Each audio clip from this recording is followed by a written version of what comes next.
سفر مکے سے مدینے کی جانب ہے، ایک سفر زمین سے آسمان کی طرف ہے، گویا دو معراج ہے، ایک معراج جسم کی ہے، ایک معراج روح کی ہے۔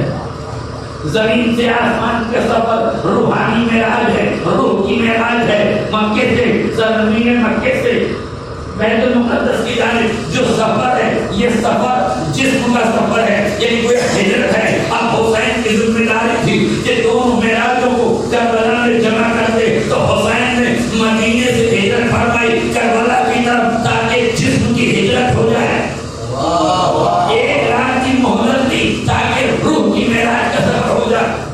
توجہ کیجیے گا، اب یہ دونوں مرحلے مکمل ہو گئے تو اب آ جائیے ہجرت کے اوپر۔ ہجرت کیا ہے؟ علی اس طرح رسالت سو رہے ہیں، کب سو رہے ہیں؟ جب 40 قبیلوں کی ننگی تلواریں تنی ہوئی ہیں، تلواروں کے سائے میں یہ علی کا اطمینان نفس تھا کہ ایسے سو رہے تھے کہ اس اطمینان سے سو رہے تھے کہ تاریخ نے لکھا ہے علی کو کبھی سوتے ہوئے تاریخ نے پایا ہی نہیں، کوئی تاریخ نہیں بتاتی کہ علی سوئے ہیں۔ اس لیے کتابی کہتا ہے علی رات میں عبادت کرتے ہیں، دن میں کام کرتے ہیں، یہودی کے باغ میں پانی دینا، تجارت کرنا، مزدوری کرنا، عمل انجام دینا۔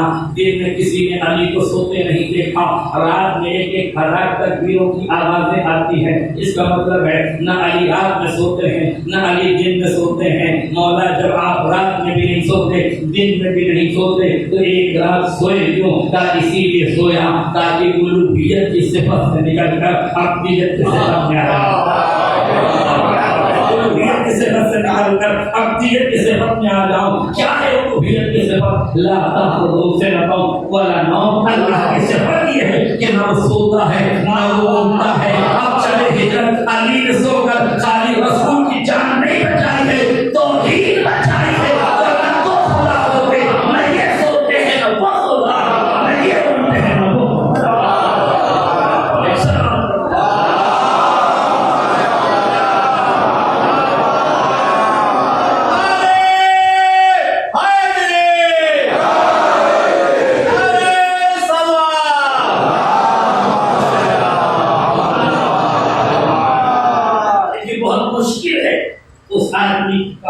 سو جانا اور اس کو نیند آ جانا کہ جو کبھی سوتا نہیں ہے، اور سوئے کس حال میں ہیں؟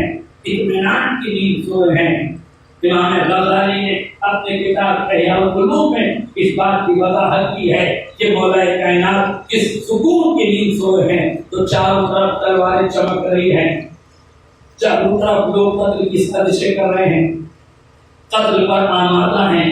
علی نبی کے بستر پر سو رہے ہیں، توجہ کیجیے گا، علی نبی کے بستر پر سو رہے ہیں۔ مجھے یاد آتا ہے مولانا علامہ غلام عسکری صاحب کا بصرہ سیدواڑہ، ان کی شخصیت سے مکمل طور سے آشنا ہے اور جان رہے ہیں ان کے کارنامے، ان کی فکریں، ان کے نظریات۔ یاد رکھیے گا اس یہ جملہ قابل فرد ہے۔ دنیا یہ کہتی ہے کہ اسلام خلفاء کی خلافت سے پہلا، فلانے کی تلوار سے پہلا، فلانے کی حکومت سے پہلا، یہ ساری باتیں غلط ہیں۔ اس لیے غلط ہیں کہ جتنا نظام پیغمبر بنا کے گئے تھے اسی پر مکمل طور سے عمل نہیں کیا گیا، اس لیے کسی کے کھاتے میں اسلام کی ترویج نہیں ڈالی جا سکتی کہ اس نظام کی پختگی اور اس نیت کا اخلاص تھا جس نے اسلام کو آگے بڑھایا۔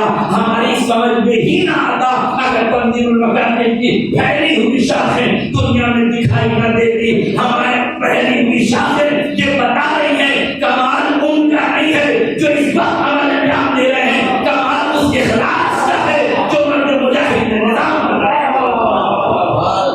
یہ آسانی سے سمجھا جا سکتا ہے، جیسے خلافت کا کوئی کارنامہ نہیں ہے ویسے کاریتوں کا کوئی کارنامہ نہیں ہے۔ مزدور مزدوری کرتا ہے، منصوبے نہیں بناتا، منصوبے کو مخلف بنا کے مزدور کو پے دے کر تنخواہ دے کے کام کر رہے ہیں۔ تنخواہ پہ کام کرنے والے اور ہوتے ہیں، انہیں جگر پلا کے اسلام کو سیکھنے والے اور ہوتے ہیں۔ خلافت کے دست پہ بیٹھ کر اپنے اہل و عیال کو پروان چڑھا کے تنخواہ خور اسلام پھیلانے والے اور ہیں۔ عالم کو قربان کر کے خون بچانے والا.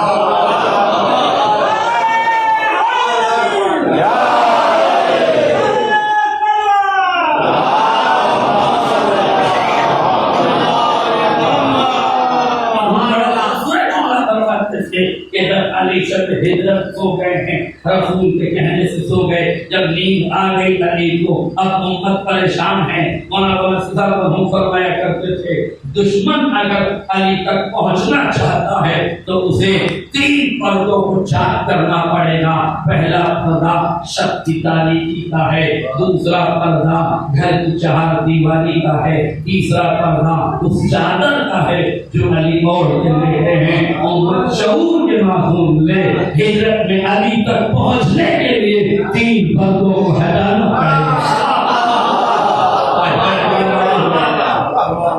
3 پردوں کو ہٹانا پڑے گا. مگر مجھے معاف کیجیے گا, میرا مقصد وہ نہیں ہے جو آپ سمجھ رہے ہیں, اور میں سمجھ رہا ہوں کہ آپ کیا سمجھ رہے ہیں, لیکن میں دنیا کو بتانا چاہتا ہوں کہ علی تک پہنچنے کے لیے واقعہ 3 پردوں کا خاتمہ ضروری ہے. ایک جہالت کی تاریکی کا پردہ,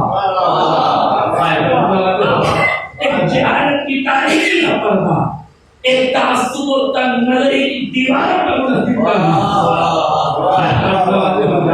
اور جو حجاب چادر علی اوڑھے ہیں اسے ہٹانا ہے. تو فہم و فراست پر لگے ہوئے معصیت کے غبار حجاب کو ہٹانا ضروری ہے. علی تک پہنچنا ہے تو جہالت کی تاریکی ہٹاؤ, تعصب و تنگ نظری کی اہمیت اتارو.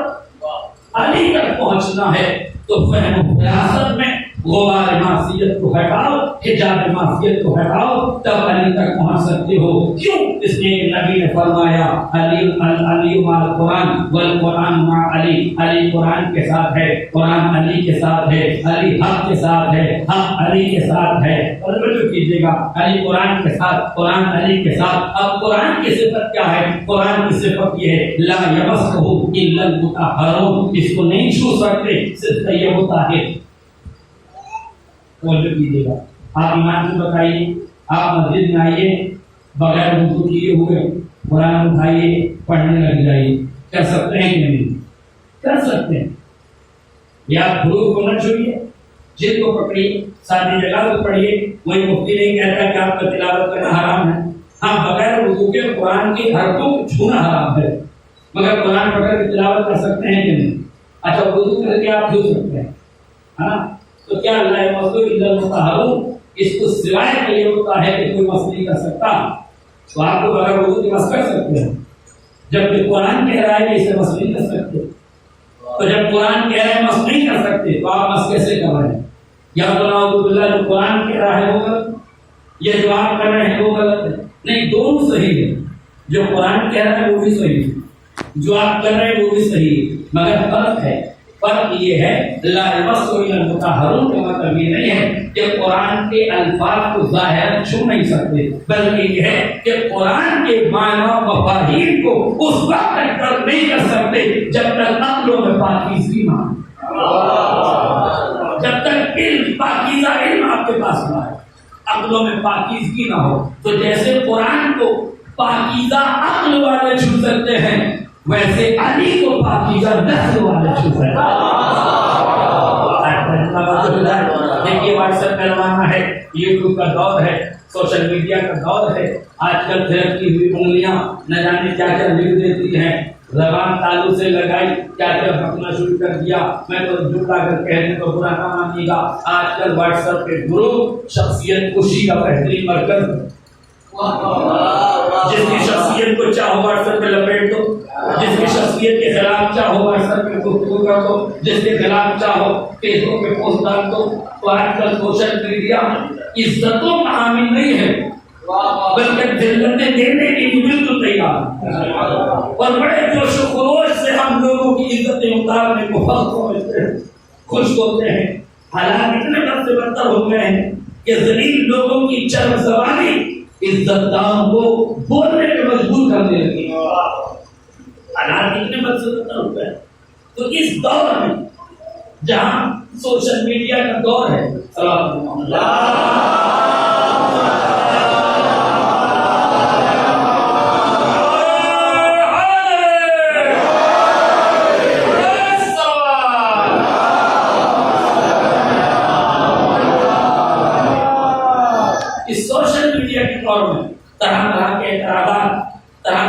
باتیں ہمارے سامنے آ رہی ہیں. ہماری ذمہ داری ہے کہ آل محمد کے خلاف اٹھنے والے ہر سوال کا جواب ہم دیں. انتظار میں نہ رہیں کہ کوئی مولوی بتائے گا, کوئی ملا بتائے گا, کوئی ذاکر بتائے گا. مجھے حیرت ہوتی ہے, میں نے ابھی جملہ کہا, کل بارہمولہ میں بھی جملہ کہا تھا, اچھی باتوں کی تکرار ہونی چاہیے, اس کو کوئی مغالطہ نہیں ہے. 50 سال 60 سال 70 سال 75 سال کے لوگ ہم کو میسج کر رہے ہیں, مولانا یہ 4 سوال ادھر سے آئے ہیں, اس کے جواب دیجیے. یا محمد کے خلاف بولا, اس کا جواب دیجیے. یہ کربلا کے خلاف بولا, اس کا جواب دیجیے. یہ فلانے کے خلاف بولا, اس کا جواب دیجیے. 75 سال کا آدمی 4 سوال کے جواب ایک مولانا سے مانگ رہا ہے. مجھے حق ہے کہ نہیں کہ میں پوچھوں کہ بھلا یہ بتائیے 75 سال سے آپ فرش اعلیٰ پہ کیا کر رہے ہیں؟ پوچھنے کا مقام ہے کہ نہیں کہ 75 سال سے آپ کیا کر رہے ہیں؟ یا تو 2 صورتیں ہیں نا, یا تو ہم صحیح سے پڑھا نہیں رہے ہیں, یا آپ صحیح سے پڑھ نہیں رہے ہیں. اگر ہم پڑھا نہیں رہے تو ہمیں بدلیے, اور اگر آپ پڑھ نہیں رہے تو اپنے آپ کو بدلیے. پریورتن زمانے کا نظام ہے نا, پریورتن دنیا کا نظام ہے نا, تو اس پریورتن میں ہم کب آئیں گے؟ ہم کب تبدیلی پیدا کریں؟ آج ایک 6 برس کی بچی شیعہ کی ایک اسکول میں گئی. یہ تو سچا بات ہے. اس بچی سے ایک بچی نے کہا کہ تمہیں لوگوں نے شیعوں کو, تمہیں لوگوں نے ناموسم کو مارا ہے, تمہیں نے قتل کیا ہے, اور تمہیں لوگ محرم مناتے ہو. تو 6 سال کی شیعہ کی بچی اس بچی سے کہتی ہے کہ اچھا میں کل اپنی ماں سے پوچھ کے بتاؤں گی کہ ایسا ہے کہ نہیں. اب آپ بتائیے, وہ ماں کے پاس آئی پوچھنے کے لیے, کیا آپ سمجھتے ہیں کہ خواتین ذاکرین اس طرح کے بیان دیتی ہیں؟ تو ذاکروں کے علاوہ خواتین کی ذاکری اس کا اور برا حال ہے. یہاں کچھ لوگ پڑھنے کے ممبر پہ آ جاتے ہیں, وہاں تو صرف سن کے آتے ہیں ڈاکومنٹ پڑھنے کی. تو آپ بتائیے وہاں کس طریقے سے جواب دیا جائے؟ اچھا وہ ماں جواب کیسے دے گی جو دن بھر میں 18 مجلسیں تو کرتی ہے, مگر 18 مجلسوں میں اس کی یہ بات سمجھ نہیں آتی کہ کیا اعتراضات ہوئے ہیں, کب حسین مدینے سے نکلے, کب حسین مکہ پہنچے, کب مکے سے نکلے, کب کربلا پہنچے, کب کہاں پہنچے, کن کو خطوط لکھے, کن کو بلایا, کن کو نہیں بلایا, کون ساتھ ہوئے, کون ساتھ نہیں ہوئے, کیسے کیسے کردار آپ کے سامنے آئے, کیسے کیسے لوگ آپ کے سامنے آئے. ہم نے صرف اتنا پڑھا ہے آپ کے سامنے کہ حسین 28 رجب کو نکلے, 2 محرم کو کربلا پہنچ گئے. ان 6 مہینوں کی کوئی مدار نہیں, ان 6 مہینوں کی کوئی تاریخ نہیں, ان 6 مہینوں کا کوئی سلسلہ نہیں. جبکہ حسین بن علی نے آغاز ہجرت سے ہی کربلا کے اشارے دینا شروع کر دی. مشہور روایت کے فکر ہے, میں دلیل دینا چاہتا ہوں. علامہ میر علی صاحب مقاموں سے لے کر آج تک شورا سے لے کر علماء خطبہ نے تمام نے اس روایت کو پڑھا ہے, مگر شاید یہ پہلو اللہ بھائی تشنہ تعبیر امام نے مدینے سے نکلتے ہی اشارے دینا شروع کیے. کیسے اشارہ ملا ہے؟ اور صرف حسین نے نہیں, یہاں کے 6 مہینے کے بچے نے شہادت کے اشارے دیے. توجہ نہیں کیا؟ مشہور روایت ہے جب امام مدینے سے جانے لگے, جناب علی اصغر جناب صغرا کی آغوش میں آ گئے. ہے روایت یہاں تک آپ نے سنا ہے, جناب علی اصغر جناب صغرا کی آغوش میں سب لینے کے لیے آئے. جناب علی اصغر نہیں گئے, آخر میں حسین بن علی آئے, لینے کے لیے گئے. مجھے علتیں نہیں معلوم, مگر چشم تصور میں ہاتھوں کو جوڑ کر باب الحوائج کی بارگاہ عالی وقار میں ان کے تلووں سے اپنی آنکھوں کی پتلیوں کو مر کے اپنی تشنگی کا معرفت کا کاسہ تشنگی لے کر ان کے پاس پہنچا کہ میری معرفت کی اس پیاس کو بجھائیے. آپ کو کربلا جانا ہے تو صغرا کی آغوش میں کیوں ہے؟ ماں کے ساتھ چلے جائیے, کل یہی تو دنیا کو بتانا ہے. اگر اصغر ماں کے ساتھ کربلا چلا جاتا تو دنیا کہتی 6 مہینے کا بچہ اگر ماں کے ساتھ نہ جاتا تو کس کے ساتھ جاتا؟ گویا اصغر پر تبعیت کا الزام آ جاتا کہ گئے تو مگر دودھ پیتے بچے تھے, ماں کی آغوش میں گئے، ماں سے لپٹ کر گئے، میں ماں کا دامن چھوڑوں گا، بہن کے دامن سے لپٹوں گا. واقعہ تاریخ کے سامنے آگا تو دنیا کو پتا چلے گا کربلا میں مجبور اصغر نہیں گیا ہے، مختار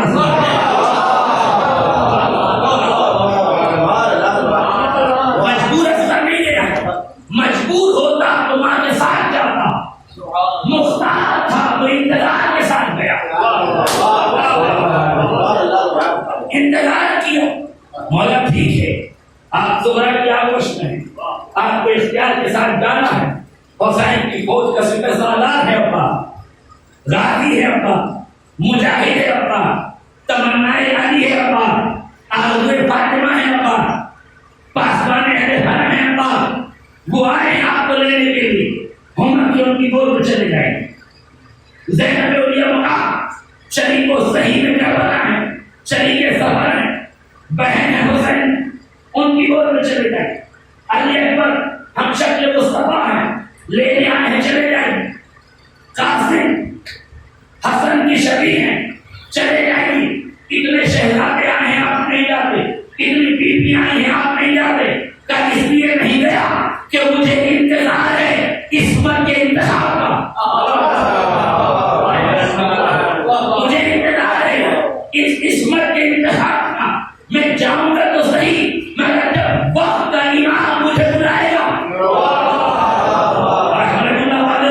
جب وقت کا امام مجھے بلائے گا تب میں جاؤں گا اور جا کے بتاؤں گا کہ مولا میں آپ کے ساتھ ماں کی تبعیت میں نہیں گیا ہوں، اپنے ارادے سے شہادت کے لیے گیا ہوں. نکل چکی، مولا بلائیں گے تو آؤں گا. توجہ، مولا بلائیں گے تو جاؤں گا.